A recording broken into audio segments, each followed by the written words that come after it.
Assalamualaikum warahmatullahi wabarakatuh.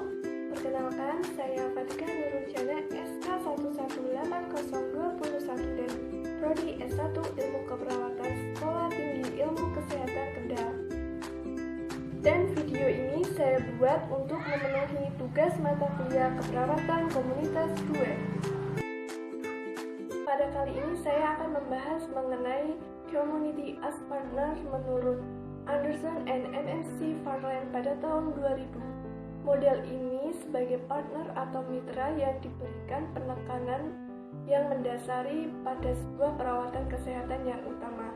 Dan pada model komunitas ini dibagi menjadi dua fokus sentra, yaitu yang menjadi fokus utama adalah komunitas sebagai partner atau direpresentasikan seperti roda, di mana pengkajian ini terdapat di bagian paling atas dan menggabungkan orang-orang komunitas sebagai inti dan pengguna proses keperawatan.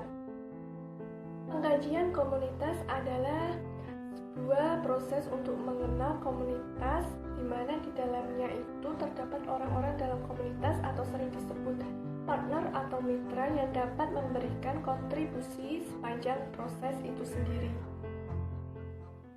Nah, dalam pengkajian ini menurut Community as Partner, dalam komunitas itu ada 8 subsistem. Yang pertama adalah lingkungan fisik.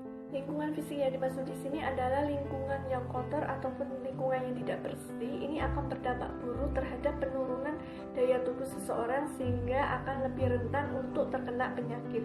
Selain itu, faktor untuk menjamin mendapatkan sebuah makanan yang sehat pun tentunya akan sulit untuk didapatkan, serta kerentanan terhadap faktor penyakit yang merupakan salah satu tingginya resiko peningkatan terhadap kejadian sakit pada suatu wilayah tersebut atau pada komunitas tersebut. Yang kedua ada pendidikan. Pendidikan yang dimaksud di sini adalah sebagai subsistem untuk mengetahui bagaimana tingkat pengetahuan penduduk atau suatu komunitas dalam mengenal sebuah masalah kesehatan seperti apa pengertiannya, kemudian bagaimana dampak dan bahayanya, kemudian bagaimana cara mengatasinya, bagaimana cara pencegahan, dan serta bagaimana cara perawatannya. Karena mayoritas pada sebuah penduduk atau komunitas itu berpendidikan rendah seperti SD, bahkan ada yang tidak bersekolah. Yang ketiga ada keamanan dan transportasi.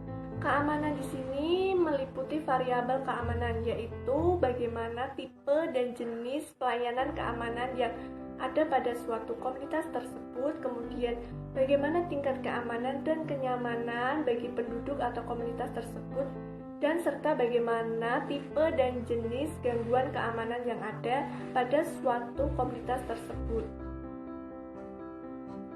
Nah, untuk transportasi sendiri maksudnya di sini adalah ketika dalam suatu wilayah itu terdapat mobil yang diberikan oleh pemberi bantuan. Mobil ini digunakan untuk fasilitas dalam mengakses atau mempermudah dalam mendapatkan pelayanan kesehatan bagi penduduk atau komunitas tersebut. Yang keempat ada kebijakan pemerintah. Yang dimaksud di sini jenis kebijakan pemerintah apa yang sedang diberlakukan pada komunitas atau wilayah tertentu, kemudian promosi kesehatan apa saja yang telah dilakukan pada komunitas atau wilayah tertentu, serta kebijakan terhadap kemudahan untuk mendapatkan pelayanan kesehatan, serta partisipasi dari masyarakat dalam. Yang kelima ada layanan kesehatan dan sosial. Yang dimaksud di sini misalnya jarak antara desa dengan puskesmas itu tidak terlalu jauh. Misalnya jaraknya hanya 1 kilometer. Dan dalam satu desa itu terdapat satu posyandu dalam satu RW. Dan pada komunitas itu sendiri sering atau aktif mengadakan program kerja yang dilaksanakan setiap 1 bulan sekali. Namun untuk ketersediaan posyandu belum ada. Yang keenam ada komunikasi. Komunikasi di sini yang dimaksud adalah bagaimana jenis dan tipe komunikasi yang digunakan oleh penduduk atau komunitas setempat.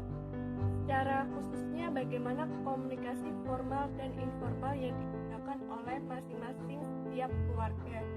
serta bagaimana jenis bahasa yang digunakan penduduk atau komunitas setempat dalam penyampaian masalah tentang kesehatan seperti status gizi dan bagaimana juga dukungan keluarga terkait balita yang sedang sakit. Yang ketujuh ada ekonomi. Ekonomi di sini yang dimaksud adalah pekerjaan yang didominan oleh penduduk atau komunitas setempat seperti buruh, petani, dan yang lainnya yang memiliki penghasilan yang bervariasi untuk setiap keluarga. Yang kedelapan ada rekreasi. Rekreasi di sini yang dimaksud adalah bagaimana jenis dan tipe rekreasi yang digunakan oleh masyarakat atau penduduk setempat pada suatu komunitas. Kemudian ada bagaimana partisipasi dan kemanfaatan dari sarana rekreasi tersebut bagi komunitas tertentu dan bagaimana juga jaminan keamanan dari sarana rekreasi tersebut pada suatu komunitas. Baik, cukup sekian video yang dapat saya sampaikan mengenai Community as Partner. Kurang lebihnya mohon maaf.